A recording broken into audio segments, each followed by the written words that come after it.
Hello, I'm Dr. Wave Nunley. I teach biblical studies at Evangel University and the Assemblies of God Theological Seminary. I've been doing that for 28 years.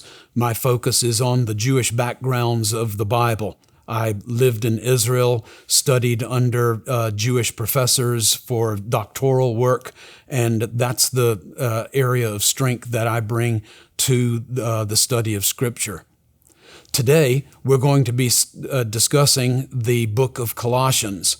This particular segment, we will be discussing the author, because who wrote the book is as important as the actual words within the book. So, SAUL, his life and times. We're going to be deriving our biographical information about Paul the apostle from the Bible itself. And so in the book of Acts, we are told that Paul is a Jew from Tarsus in Cilicia. He's a citizen of no insignificant city. This tells us a bunch about Paul already.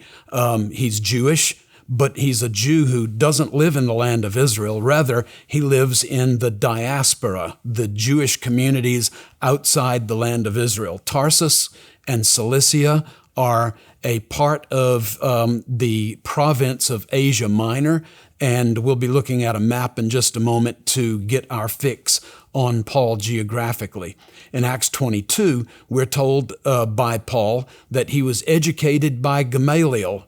Gamaliel is the leader of the Pharisaic movement in the first century, and as such, he is the head of the Sanhedrin, and he is the most influential Jew alive. So Paul is telling us lots about his educational pedigree here.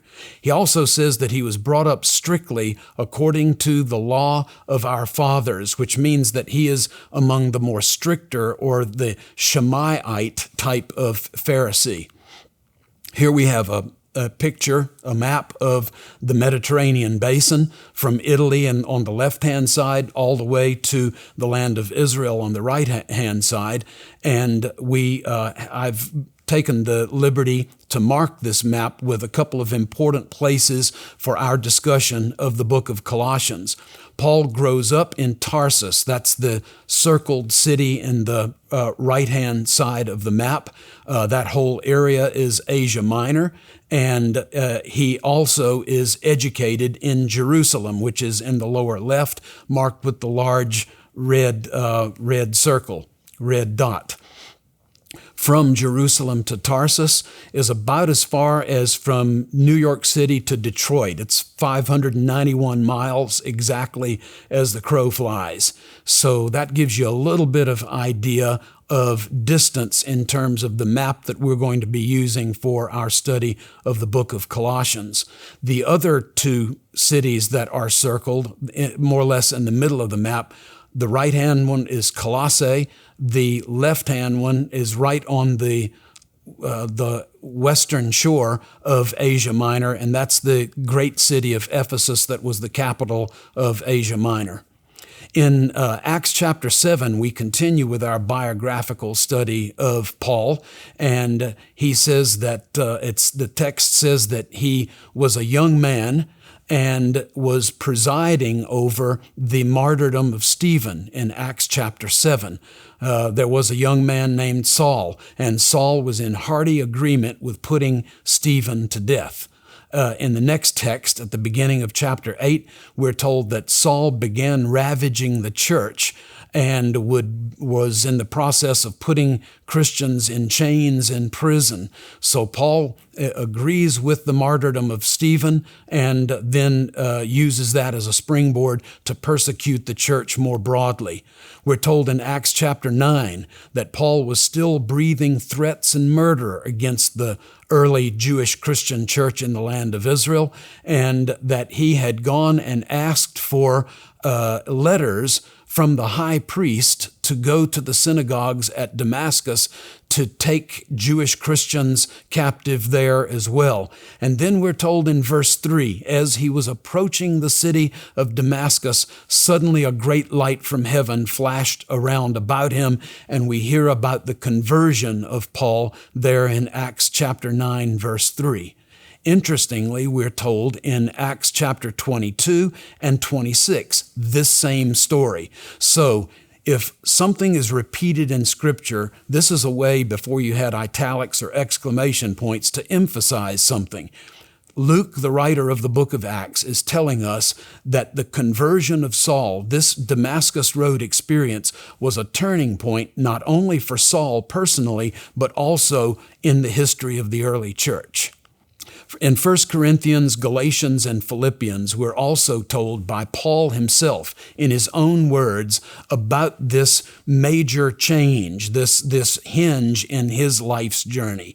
We're told in 1 Corinthians 15 that he persecuted the church. So this is simply supporting what Luke says in the book of Acts. In Galatians, he tells the story about how he who once persecuted the church is now preaching the faith that he once persecuted. And in Philippians, he says, as to zeal, he was a persecutor of the church. So this is that interesting time period of change, major change in Paul's life.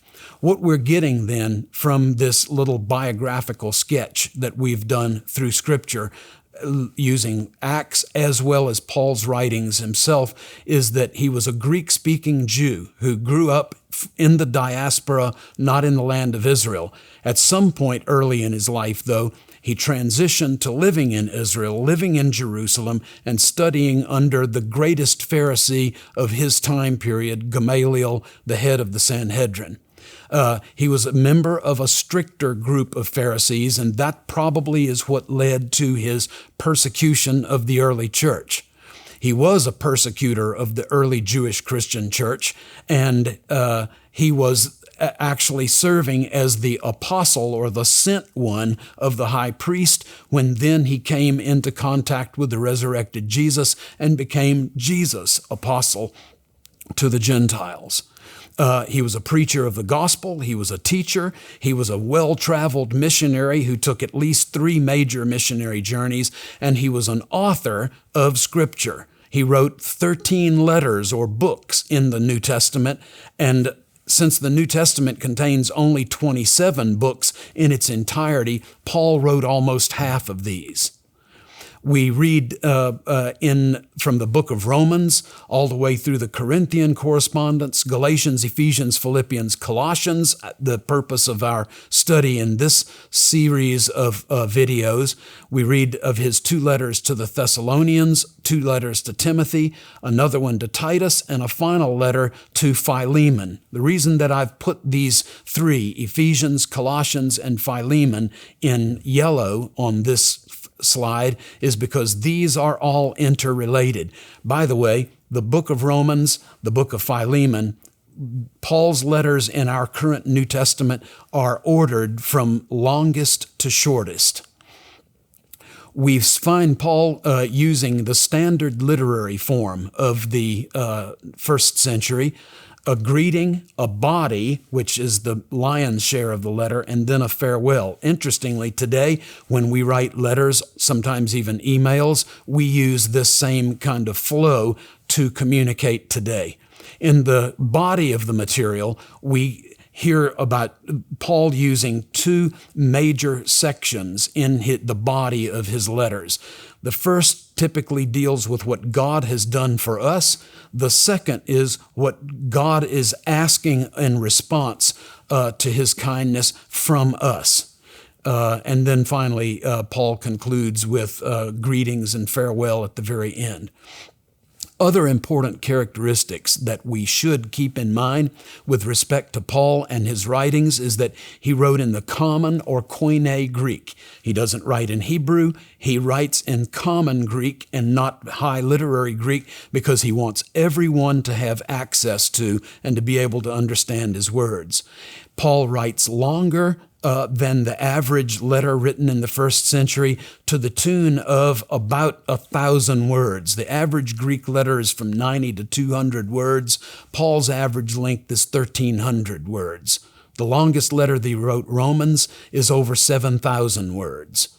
Paul dictated and used a scribe.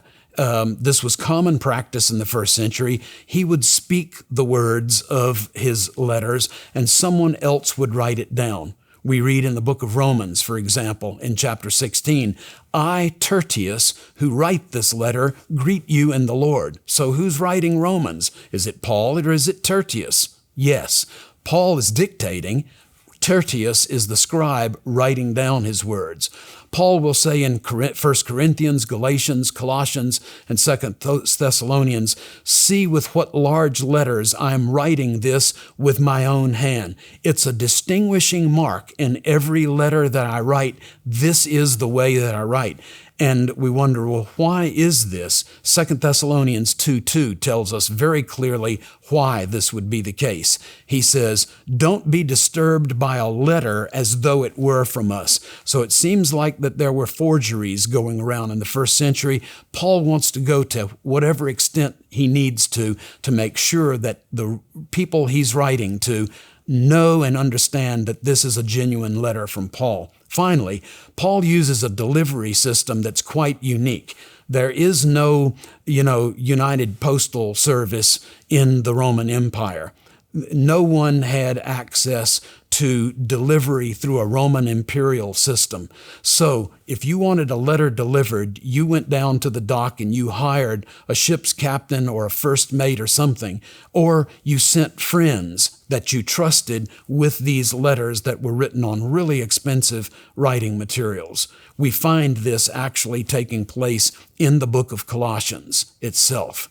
So these background pieces of information, Paul's biography, the nature of letter writing in the first century, and other important characteristics all form a background, a collage that I'm hoping end up helping you to better understand the book of Colossians and the incredible message of hope that it brings in our day in the 21st century. God bless you richly as you study it.